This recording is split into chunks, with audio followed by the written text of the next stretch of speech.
Welcome to the first Data Explorer video by Argilla.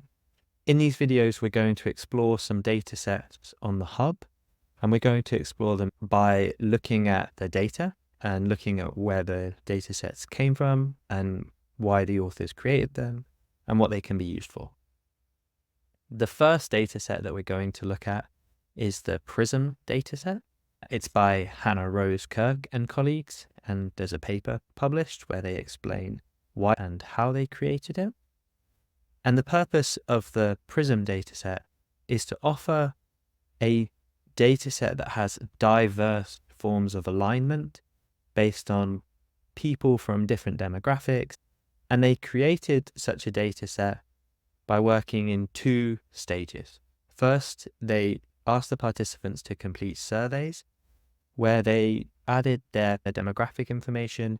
And then in the second stage, the participants had conversations with a mixture of large language models and gave feedback to the responses. The conversations took three main formats that the authors of the paper defined, and they were a unguided conversation, values-guided conversation, and a controversy-guided conversation. In the unguided conversation, participants could freely interact with the large language model and talk about whatever they want. The values-guided conversation, the users could talk to the model about something important to them. In the controversy-guided conversation, they would talk about controversial or sensitive topics. And this was to help understand how well LLMs manage these complex and potentially divisive issues. During these interactions, users provided ratings on a scale of 1 to 100. After each conversation, they have feedback to the model's performance. So as we can see here from the paper, the users interact with the large language model through a chat interface and had this separate interface where they could supply written feedback and then scores as well through these scalar bars. In the paper, they give this high-level overview of the topics discussed in the guided conversations. If you're interested in working with the dataset and using it, then I'd suggest you first come to the hub and take a look at it here. The model card is detailed and rich and explains the phases, the surveys, and the conversations. We can also look at the samples of the dataset itself on the hub. We can see that the dataset is made up of 4 subsets: the conversations, the metadata, the survey, and the utterance.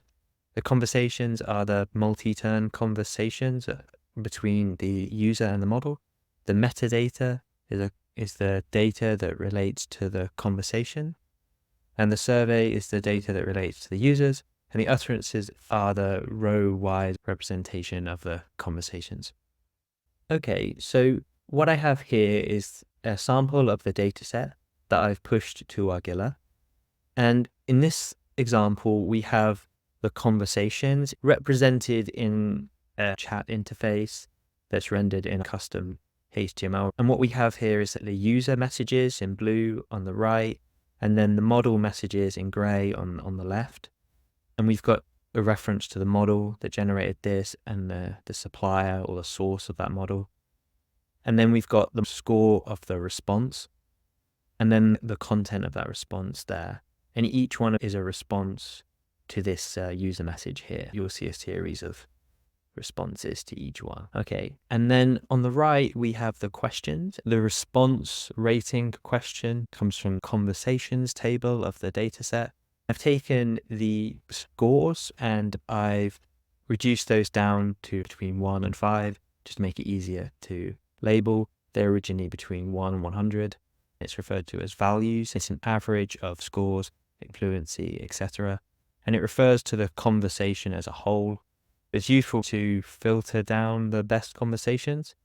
There are other scores within the dataset that we could use as suggestion. I've taken the feedback from the dataset and I've added it into this text field, which I could use if I wanted to update that text field. I've also added metadata from the dataset in order to create this record level view.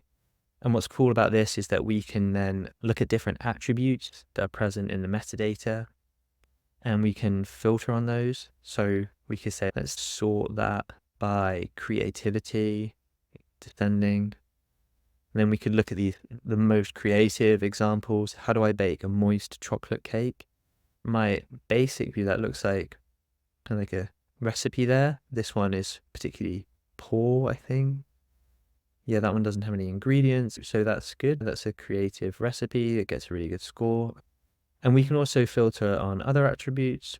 So that's a brief overview of some of the records.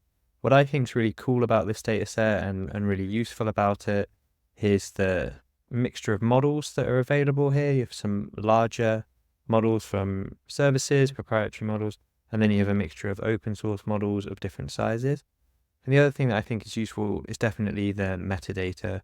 You could point this data set towards your use case, let's say by taking samples that were safe, taking samples that were fluent, or removing any of the negative metadata samples, any occurrence of that. Let's say you had a specific use case like working with children or sensitive domain where you need your language model to be extra vigilant, then you could filter down this data set, create a subsection of high quality samples, and then you could validate those in Argilla.